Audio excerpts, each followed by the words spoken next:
sao lại đáng sợ? Sở dĩ người ta sợ tăng huyết áp bởi vì các biến chứng của nó. Biến chứng ở tim, suy tim, bệnh mạch vành cấp, mạch vành mạng. Huyết áp là áp lực của dòng máu lên thành mạch. Khi bị huyết áp cao đồng nghĩa với tăng áp lực của mạch máu lên thành động mạch, điều này khiến tim phải hoạt động nhiều hơn để có thể thắng được sức cản trong lòng mạch. Để đáp ứng được điều này, cơ tim phải phát triển dày lên, cấu trúc tim bị thay đổi. Những thay đổi này thường xuất hiện trong buồng bơm chính của tim trái gây nên dày thất trái, suy tim, hở van hai lá. Lúc này bệnh nhân xuất hiện các triệu chứng đau tức khó chịu bên ngực trái, nặng vùng ngực hoặc mệt mỏi khi hoạt động gắng sức. Khi cấu trúc của tim bị thay đổi, thành mạch dày lên kéo theo sự giảm tính đàn hồi của thành mạch máu, đồng thời tăng khả năng tích tụ các cholesterol tại động mạch vành, hẹp mạch vành, gây thiếu máu cục bộ cơ tim, bệnh vành mạn, nhồi máu cơ tim. Tất cả các yếu tố này gây nên sự rối loạn trong chức năng tim, và rối loạn hệ thống dẫn truyền tim dẫn đến sự xuất hiện thường xuyên của các cơn đau tim, nguy cơ loạn nhịp tim, nhồi máu cơ tim và suy tim. Tất cả những quá trình trên là lý do giải thích vì sao cao huyết áp có thể gây suy tim. Ở những bệnh nhân bị suy tim, khả năng co bóp bơm máu đi nuôi cơ thể của tim bị giảm sút, tất cả các hoạt động sống của cơ thể gây các biểu hiện lâm sàng như khó thở, mệt mỏi khi gắng sức, đau tức ngực, mệt mỏi chán ăn, giảm cảm giác ngon miệng, có thể phù bàn chân hoặc mắt cá chân.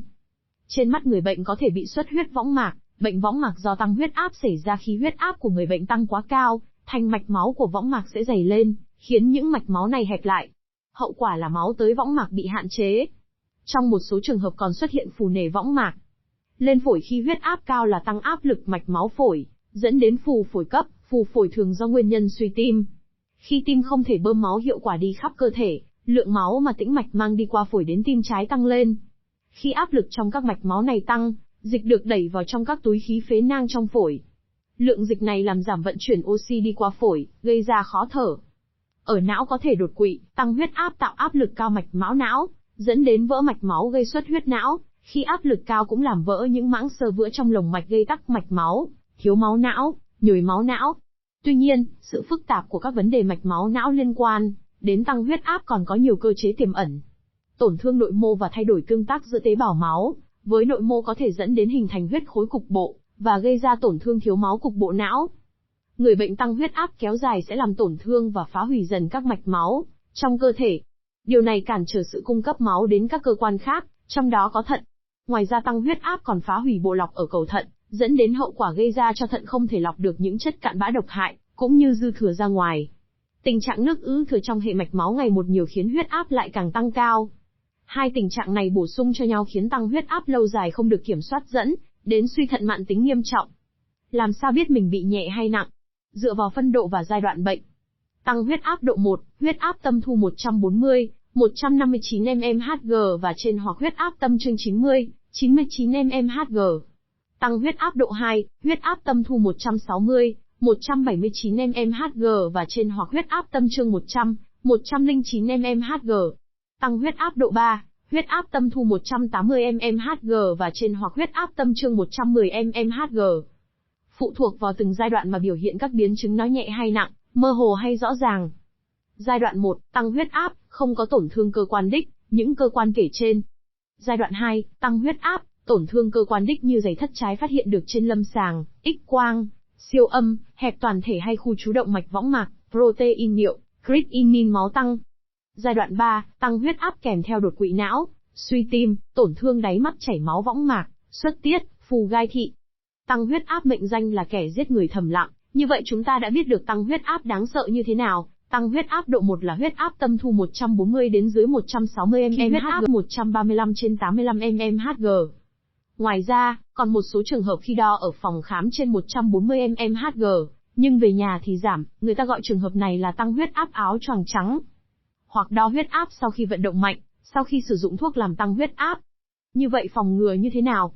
Để phòng ngừa tăng huyết áp tốt chúng ta phải xem xét những nguyên nhân, yếu tố nào dẫn đến tăng huyết áp, nhưng khi tìm hiểu nguyên nhân đa phần không xác định được nguyên nhân gọi là tăng huyết áp vô căn. Các nguyên nhân có thể gặp là các bệnh lý về thận, viêm cầu thận cấp, viêm cầu thận mạn, sỏi thận, hẹp động mạch thận. Các bệnh nội tiết, u tủy thượng thận, Cushing, cường aldosterone, cường giáp. Các bệnh lý tim mạch, hở van động mạch chủ gây tăng huyết áp tâm thu đơn độc, hẹp eo động mạch chủ gây tăng huyết áp chi trên, hẹp xơ vữa động mạch ảnh hưởng đến động mạch thận. Do thuốc, cam thảo, thuốc tránh thai, một số thuốc cường giao cảm. Nguyên nhân khác, ngộ độc thai nghén, rối loạn thần kinh. Những người nguy cơ bệnh tăng huyết áp. Giới nam. Nam giới trẻ lại dùng nhiều chất kích thích như thuốc lá, rượu bia, lối sống không lành mạnh, làm việc căng thẳng, hoặc bị béo phì là nhiều lý do tăng huyết áp ở nam giới ở độ tuổi 45 hơn. Các yếu tố sinh học bao gồm hormone giới tính, estrogen, sự khác biệt về nhiễm sắc thể, sự khác biệt giới tính sinh học, phản ứng miễn dịch của cơ thể, như là những yếu tố chống lại tăng huyết áp ở nữ trẻ. Nữ đã mãn kinh. Sau khi một phụ nữ trải qua thời kỳ mãn kinh, estrogen suy giảm, chỉ số BMI tăng so với trước đây, cũng như chuyển hóa glucose bất thường. Những yếu tố liên quan đến giới tính này có thể góp phần vào sự phát triển của hội chứng chuyển hóa, từ đó dẫn đến tăng huyết áp và tăng nguy cơ mắc bệnh tim mạch. Sau tuổi mãn kinh, hormone buồng trứng suy giảm, những hormone này có tác dụng ức chế hệ renin, một hệ thống tham gia vào quá trình co mạch gây tăng huyết áp. Tiền sử gia đình có người tăng huyết áp. Béo phì, thừa cân. Lối sống ít hoạt động thể lực. Hút thuốc lá. Nguyên nhân của tình trạng tăng huyết áp ở những người hút thuốc lá là nicotine.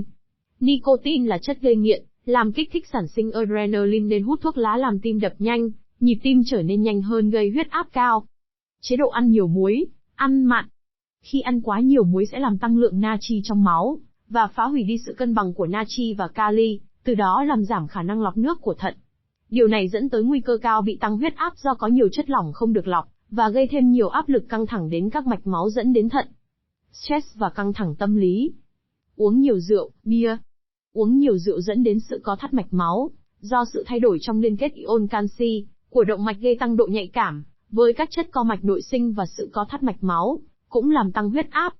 Bệnh thận mạn, đái tháo đường, hội chứng ngừng thở khi ngủ.